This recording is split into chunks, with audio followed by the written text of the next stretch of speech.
Kashmiri files in दिनों काफ़ी चर्चे में हैं। वज़ीर आज़म मोदी, वज़ीर दाखिला अमित शाह ने इस फिल्म को हकीकत की अक्कास करार दिया। कई रियासतों में टैक्स भी फ्री कर दिया गया। गुजरात के तमाम सिनेमा घरों से दूसरी फिल्मों को हटा दिया गया ताकि कश्मीरी फाइल्स को लोग ज़्यादा से ज़्यादा फॉलो भी करें और देख भी सकें। पुलिस को यह फिल्म देखने के लिए एक दिन की छुट्टी दी जा रही है। बॉलीवुड के कई अदाकारों ने इस फिल्म की पब्लिसिटी में हिस्सा लिया। सोशल मीडिया पर तो बाकायदा मुहिम जारी है। इसका नतीजा एक सिर्फ इससे ज़्यादा क्या निकल रहा है कि सिनेमा हॉल्स में एक मखसूस तबका जो मुसलमानों के अलावा और कोई हो सकता है, उनके खिलाफ इश्तियाल अंगेज नारे लगाए जा रहे हैं। शाहरुख खान, सलमान खान, आमिर खान के बायकाट का मुतालबा किया जा रहा है। हत्ता के कपिल शर्मा जैसे कॉमेडियन की धज्जियां उड़ाई जा रही हैं कि उसने अपने शो में कश्मीर फाइल्स की प्रमोशन के लिए उनकी टीम फाइल्स की जितनी तारीफें हो रही है उसे यकीनी तौर पर मुबालगा ही कहा जाएगा। कश्मीरी पंडितों के साथ 19 जनवरी 1990 को और उसके बाद के वाक़यात पर मबनी इस फिल्म के जरिया पहले ही से फिरका वाराना तौर पर मुतासिर हिंदुस्तान के माहौल को और भी बिगाड़ने की कोशिश की गई। 19 जनवरी 1990 को कश्मीर की मसाजिद से लाउड स्पीकर से ऐलानात किए गए थे कि कश्मीरी पंडित काफिर हैं, वो या तो इस्लाम के दायरे में दाखिल हो जाएं या फिर पंडित मर्द इलाके से निकल जाएं। यकीनी तौर पर एक अफसोसनाक काबिले मुजम्मत वाक़या है।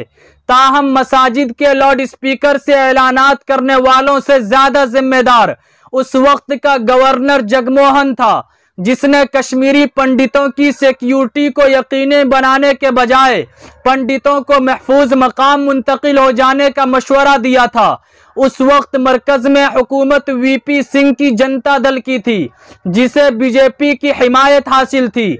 जगमोहन पक्का सिंघी आदमी था। उसका रिकॉर्ड हमेशा से मुतनाज़े, मशकूक और इमरजेंसी के दौर में संजय सिंह की डिक्टेटरशिप का जगमोहन ने खूब फायदा उठाते हुए दिल्ली की तर्कमान गेट में तबाही मचा दी थी।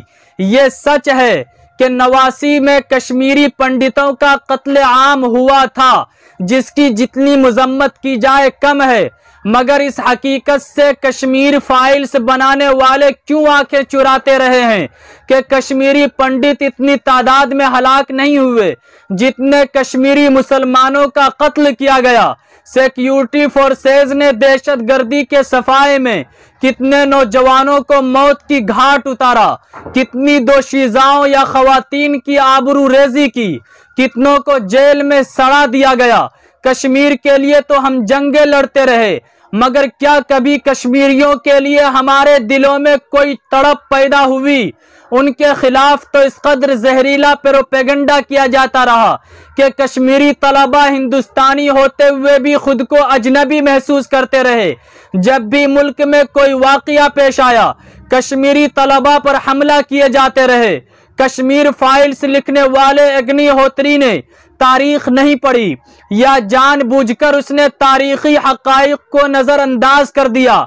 आइए मैं आपको आज बताऊं कि 1948 में सिर्फ जम्मू में 1 लाख से जायद मुसलमानों को शहीद किया गया था किसी ने, मगर इस मामले में इंतकामी कार्रवाई नहीं की थी। दूसरी बात, सवाल यह है कि यह फिल्म क्यों बनाई गई और इसे इस कदर पजीराई क्यों मिल रही है।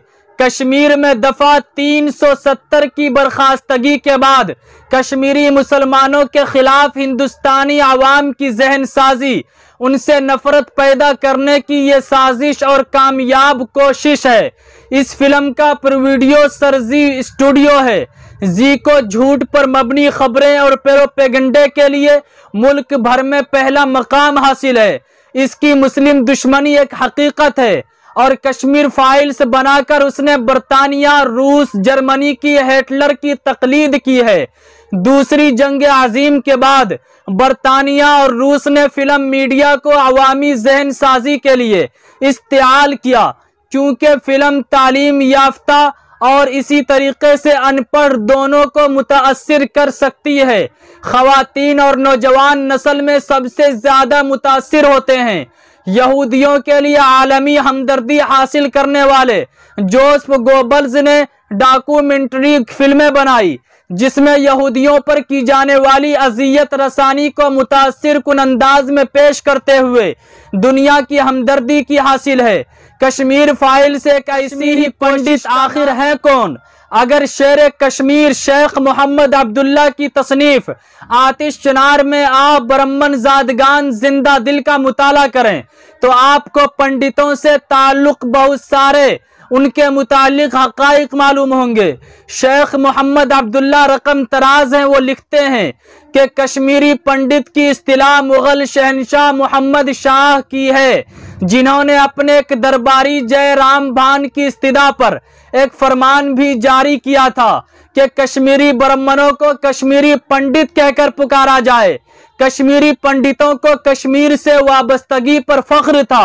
उन्होंने अपना अलग धर्म कश्मीरी शिवमत इख्तियार किया। कश्मीर में अपने लिए बाकी हिंदुस्तान से अलग रसूम और त्यौहार मुकर्रर किए। वो दिवाली नहीं मनाते थे, शिवरात्रि मनाते थे, हत्ता के मतवाजी गंगा संगम तीर्थ भी इजाद किया था। उस वक्त हिंदू मुस्लिम में कोई भेदभाव नहीं था। अलबत्ता कश्मीरी पंडित हमेशा अरबाब इख्तिदार के करीब रहे। इस्लाम की हक्कानियत से मुतासिर होकर कितनों ही ने इस्लाम कबूल किया। अलबत्ता आला तबका अपने धर्म पर डटा रहा।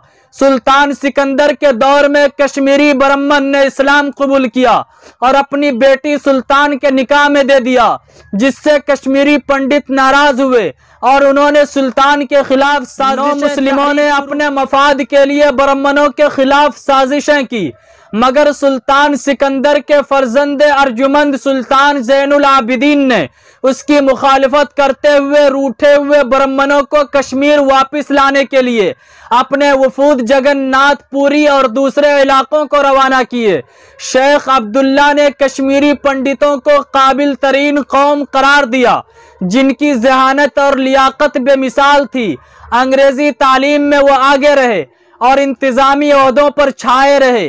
जब पंजाब से आने वाले मुतअद्दिद हिंदू अफसरों का सामना हुआ तो रियासती मुलाजिमतों पर मकामी बाशिंदों के हक के लिए आवाज भी उठाई। इस तरह यह कहा जा सकता है कि दफा 370 से सबसे ज्यादा फायदा कश्मीरी पंडितों ने उठाया। और तो और 1931 ईस्वी में कश्मीर की तहरीक आजादी शुरू हुई तो वो दो गिरोह महाराजों ने कश्मीरी पंडितों का खूब इस्तेहसाल किया और उस जमाने के मीडिया में कश्मीरी पंडित खतरे में का शोर बर्पा कर डाला। उन्होंने उसको लगाम में अलाहिदा पंडित वतन का मुतालबा भी किया। बहरहाल शेख अब्दुल्ला ने यह तल्ख हकीकत लिखी कि कश्मीरी पंडित अगरचे तादाद या मिकदार आटे में नमक के बराबर हैं और उनके बगैर कश्मीर का मजा ही फीका पड़ जाएगा। ये भी हकीकत अपनी जगह है कि तारीख के मुख्तलिफ अदवार में कश्मीरी पंडित जुल्म जबर के आलात की हैसियत से सामने आते रहे। शेख अब्दुल्ला मरहूम ने यह किताब गुज़िश्ता सदी में लिखी और आज के हालात के पस मंजर में कश्मीरी पंडितों का रोल कुछ मुख्तलिफ नहीं है। वो बिलाशुबा कश्मीर का लाजमी जुज हैं। उन्हें वहां से मंसूबा बंद तरीके से निकाला गया ताकि कश्मीर की दूसरी आबादी पर जुल्म ढाया जा सके।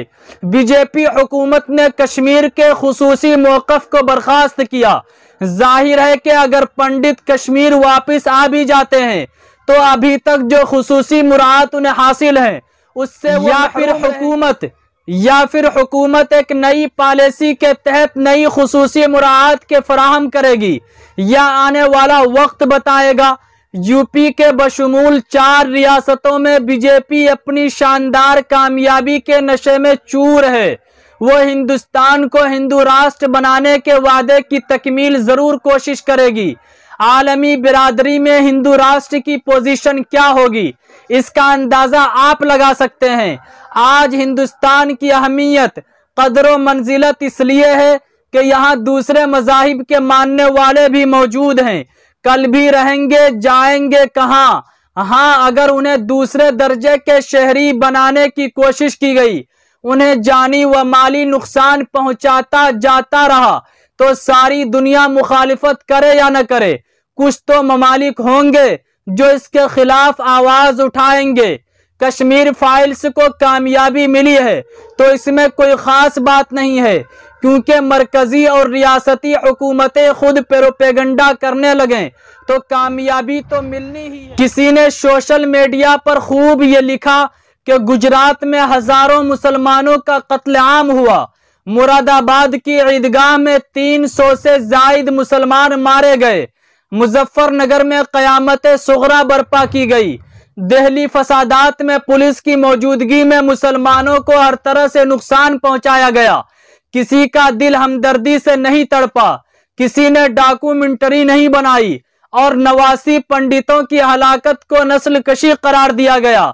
मुमताज दानिश्वर जनाब सलमान गाजी के मुताबिक लगभग 59,000 ब्राह्मण कश्मीरी पंडित खानदान वादी कश्मीर से नकल मुकाम करने के बाद हिंदुस्तान भर में मुफ्त क़याम बाआम बच्चों की तालीम की सहूलतें हासिल कर रहे हैं, जबकि 5 लाख से ज्यादा बेपैमाने गए मुसलमान इब्तिदा में रेफ्यूजी कैंप्स में रहने के लिए मजबूर हुए।